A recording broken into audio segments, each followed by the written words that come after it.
Good afternoon, everyone.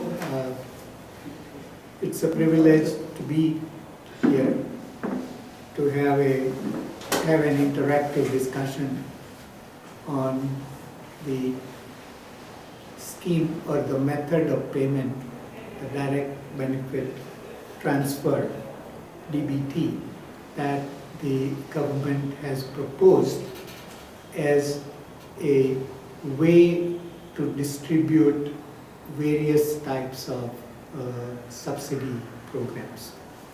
Before we look into the DBT and the pros and cons of it, it may be useful to have an overview of the analytics of subsidy. Subsidies are, in analytical terms, among the hardest term to define. So when we look at many of the WTO disputes, for example, is China subsidizing their solar panels manufacturing? It takes years and years and lot of hard work and millions of dollars to establish whether there was a subsidy or there was not a subsidy. Political economy is inevitably a part of those processes, but the analytical concepts themselves are indeed very complex as to when a subsidy has occurred, when it has not occurred. So we will take a very simple view of subsidy. We'll define it as when any good, like water or coffee or rice or wheat, any good or a service like healthcare, education, an asset, land, or a factor of production, labor, or any other resource that is made available to another party at a price which is below the market price, the differential is called subsidy. Now, the political economy world over of subsidies has been that when we provide these kind of subsidies in the way I defined to businesses, we tend to call themselves incentives. But when we provide it to the households, we call them subsidies. So both are, however, analytically subsidies. Subsidies can be explicitly provided, they can be implicitly provided. So if we have a tax code that says that if you purchase a housing, then the mortgage on that housing up to a certain amount is tax deductible. Or if you save for retirement in a certain way, by an RBI bond, then the interest on that is exempt from income tax. That is a subsidy to save in a particular way or to invest in a particular product. So these kind of subsidies, which are many, are through various types of tax codes and through regulations. We see that in more explicitly in terms of the various types of tax incentives that are given, such as tax holidays for operating in the SEZs and so on. All these are in the tax code, but they don't get always debated or get included in the main budget statement that we see. So the main budget statement of the Indian government will have, when they say subsidies, they would mean some of the explicit subsidies that are being given to the households and to other entities. That is about 2% of GDP. But the kind of, through the tax codes, the implicit subsidies, others, what they are called in technical terms is tax expenditures.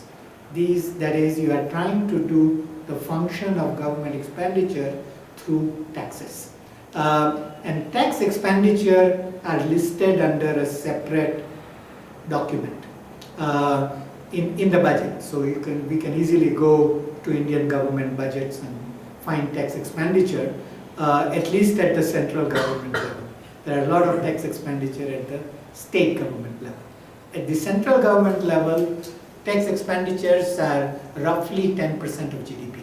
So when we consider subsidy in their proper context, we are talking about close to 12%, but I should warn that, or I should caution that these tax expenditure are relatively soft numbers because these are estimates, and the 2% is a hard number. So we should not be mixing hard and soft too cavalierly, and that is the reason why the tax expenditures don't get included with the budget statement. So the subsidies can be implicit or explicit. They can be in kind or in cash. Now, what do we mean by in kind? So if government says that we'll give you so many gas cylinders at a lower price than the market price, then this is a subsidy in kind. So this is in subsidy in terms of cylinders. Or if they say wheat, it could be in the form of health services or education services or others. So these are in-kind services that the government provides, or there could be a cash subsidy. And cash subsidy can be put in terms of the direct cash, or it can be in the form of the reduction in the relative price of the good that is being provided. Now, cost dynamics of the two types of subsidies differs. The in-kind subsidies, if government says that we are going to provide you with so much health services or education services or others, when the dynamics of the cost, where the costs begin to increase, the risk is borne by the entity that promises the subsidy in kind, so that it will be borne by the government when the price goes up. So if LPG price goes up, but they keep the price of at which households get constant, the differential cost will be borne by the government. And in services, this is particularly important because when we look at education and healthcare services, they have a tendency to register higher rate of inflation than the overall inflation. The reason is that the services are very relatively labor intensive, and those services, it is very difficult to improve productivity. So today, if you can go to your school, you will recognize broadly the technology of delivering education or healthcare. But if you go to manufacturing, the technology will be very different in few years' time. But what happens is that the services also have to get labor supply from the general pool. And because they have to get it from general pool, they have to pay at the productivity of the overall economy.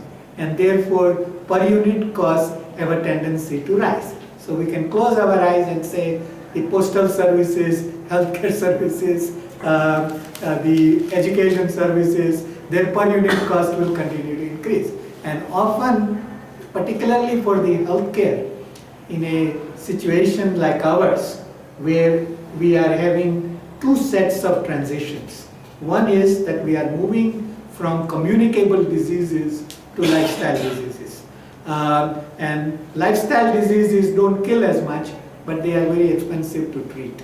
And the second revolution that is occurring is in technology, where we are beginning to introduce technology in healthcare.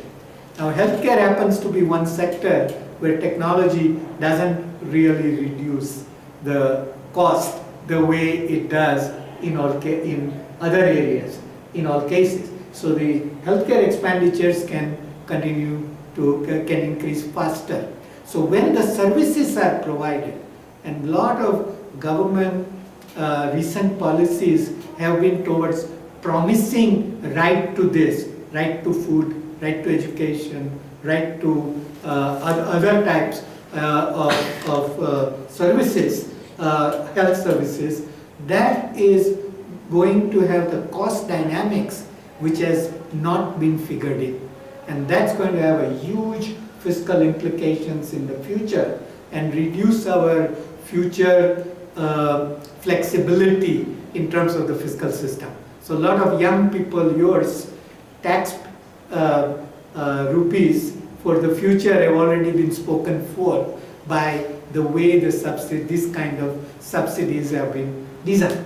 Now the cash subsidies, you could design it where you can keep on increasing, but they are much harder to increase. But once you provide the in-kind services where you promise certain services, then the fiscal implications are much more. Secondly, along with this in-kind services trend that we have seen, we are also seeing the trend towards using insurance as a mechanism. Now, when we think of an insurance, why does somebody buy insurance? Now, a lot of my relatives even would come and tell me, you told us to buy this insurance and so on, but look, we have been paying premium for 10 years, we are not collecting.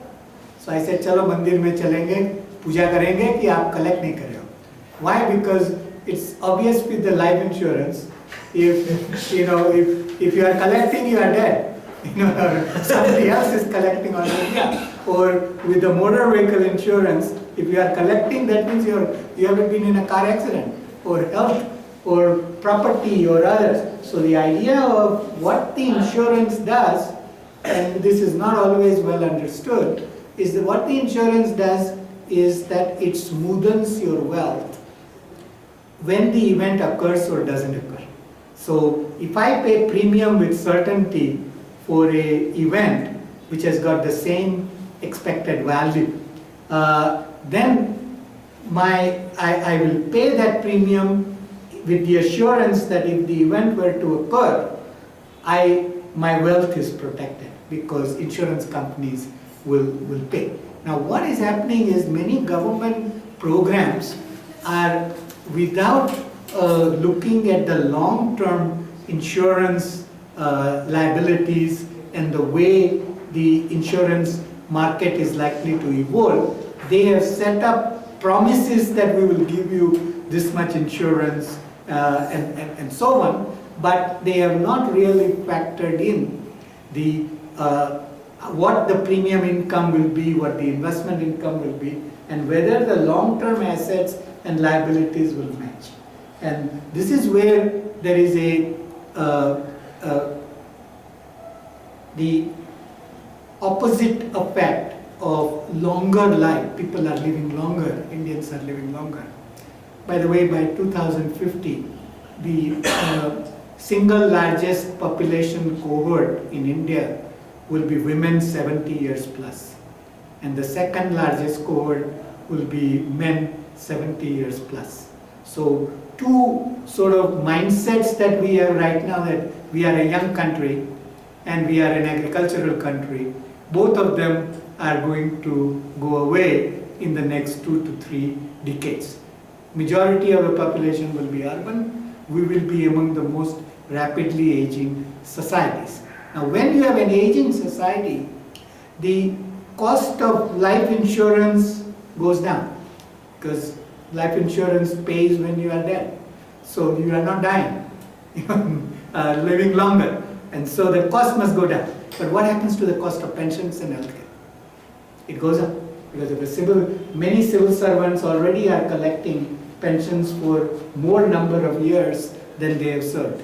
And many people in the organizations who have got certain types of defined benefits type of pension systems are collecting for more, and that will continue to grow in the future. So the healthcare pension cost with aging are going to increase, and if we use insurance mechanism, we must ensure that long-term assets liabilities are matching. Otherwise, some drastic ad hoc transitions will have to be made. So we are having two types. One is a lot of in-kind services where cost dynamics are different. A lot of insurance programs without understanding the dynamics of insurance and the long-term cost. So we need to be very careful about how subsidy burden is going to evolve in the future, okay, on this. Why is subsidy needed? So the subsidy can be justified on many counts. One type of subsidy is where a government would like certain section of the population to have higher incomes, period. They don't care what the person is going to spend on or whatever. Example in India is old age pension scheme, where central government pays 200 rupees per month for those who are 80, below 80 years, between 60 and 80 years. And the state government can top up. And if you are above 80, the central government pays 500 rupees. So this is a clear-cut cash subsidy where the idea is to improve the incomes. And therefore, it has only the income effect. For the old age, it doesn't really affect the work incentives. It doesn't change relative prices of goods. So we will say that it only has income effect. But there are other type of subsidies where government would like to subsidize up to a certain level, but not beyond. And they don't want to subsidize in terms of just giving out income. They want to subsidize it in terms of reducing the relative price of the good. So now when you are reducing the relative price of the good, the idea is that the demand curve slopes downward. So if the relative price goes down, the quantity demanded will tend to go up. So government would want to use, this is called an excise subsidy, just to be symmetrical with excise tax. Excise tax is a tax on commodity.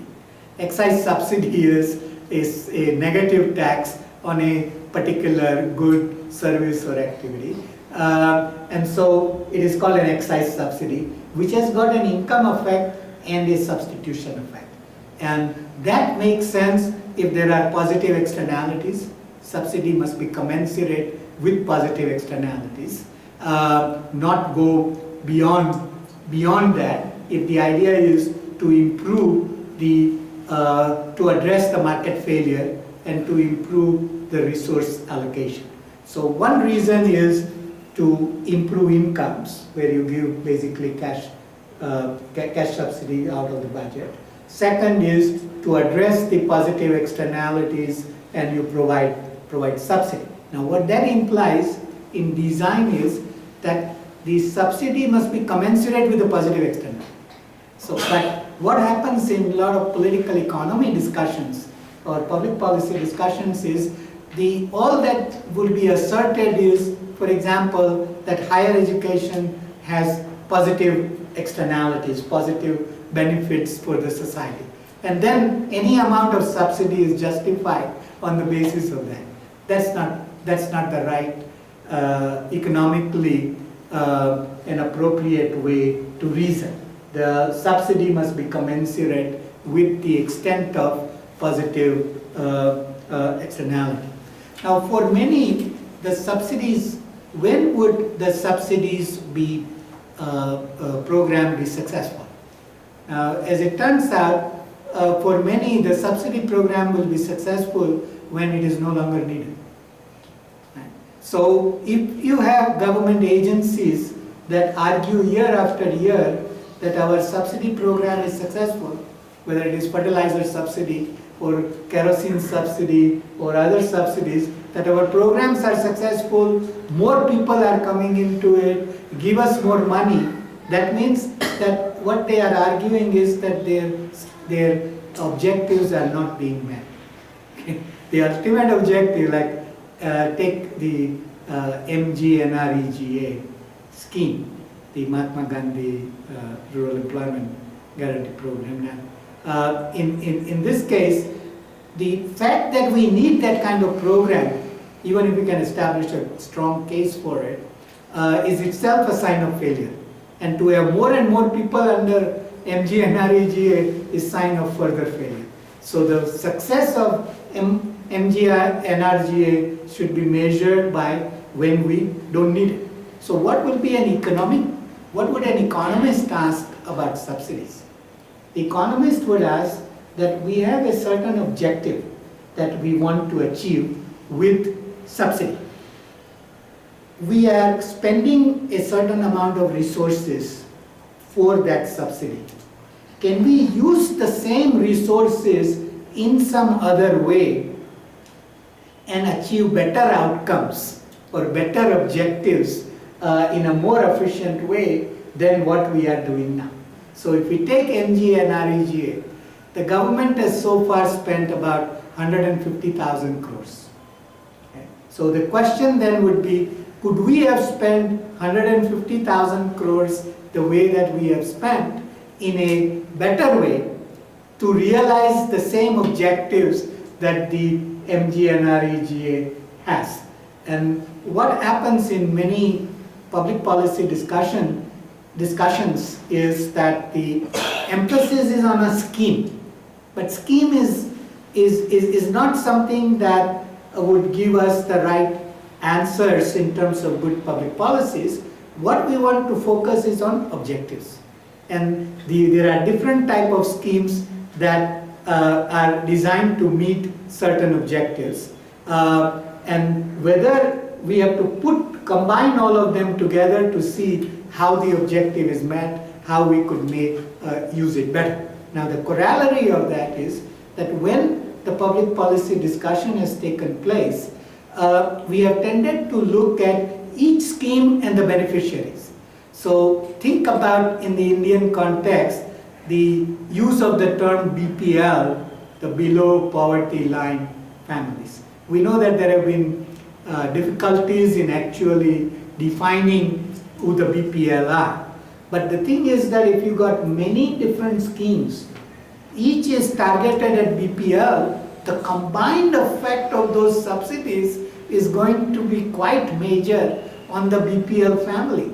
And we should be analyzing the combined effects and not the individual subsidy effects, which we have been doing so far. As far as I know, this type of research has not been done.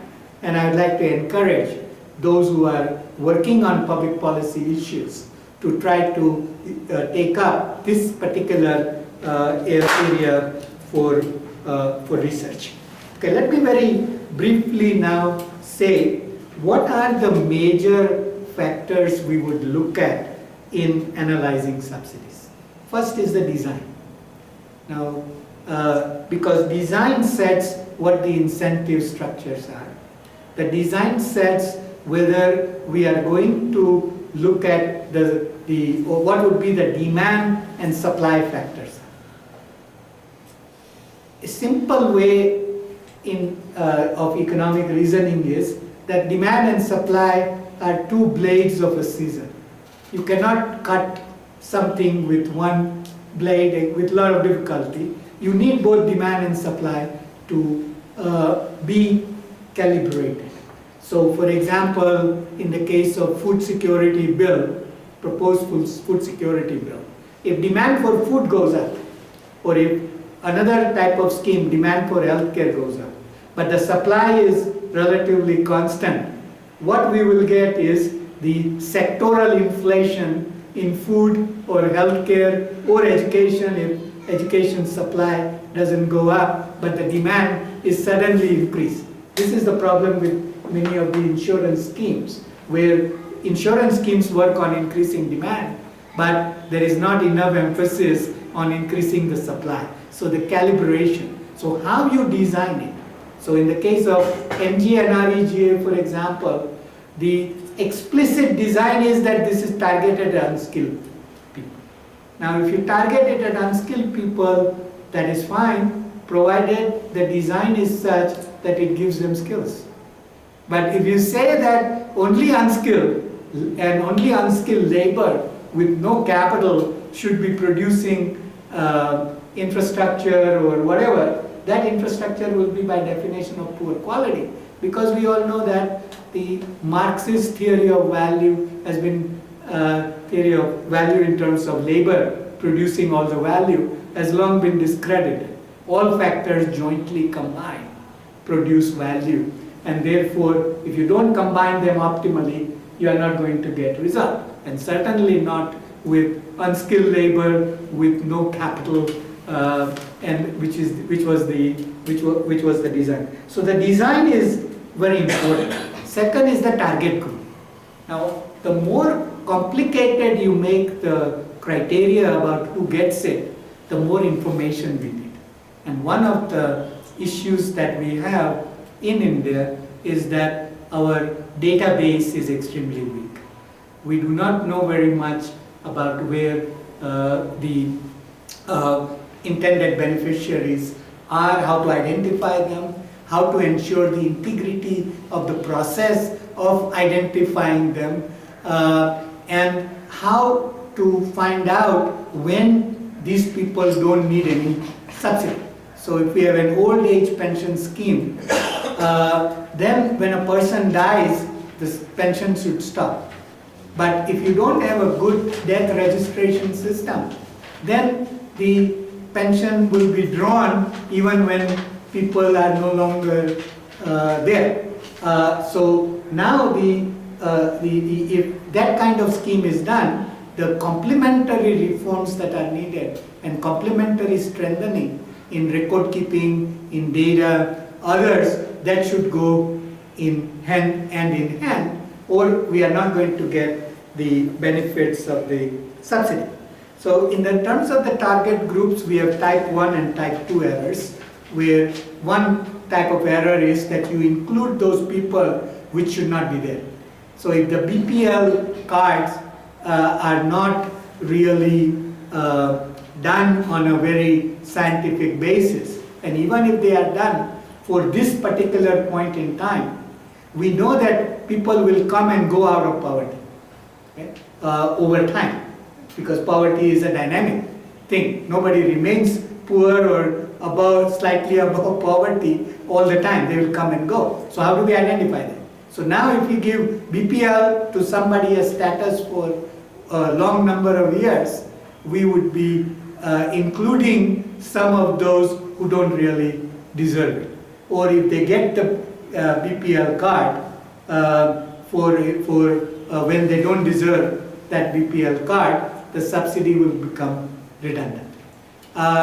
The other is the exclusion. So people who should be in the scheme but are not. And so and one reasons why a lot of these subsidy programs happen to sort of move along is because many of the beneficiaries have not been able to access the services. And if they were to access it, the cost will be so high that there is no fiscal space in order to fulfill that. So what happens is that these promises are bound to be, there will be disappointments, because the fiscal constraints tend to govern then how much that you can do, whether it is midday meal or the education for all children up to the age of secondary school age and so on. So type 1 and type 2 errors, we need to think of it not any one point in time, but how we will do it then and there. Then the method of service delivery. So you could have a service delivery where you could have a PDS type of, where there is a public distribution system, poor go, or not poor, but those who are entitled to that subsidy go there and they buy the service, the goods or service at a lower price. So the municipal schools, for example, municipal hospitals, and so on. Now, if we have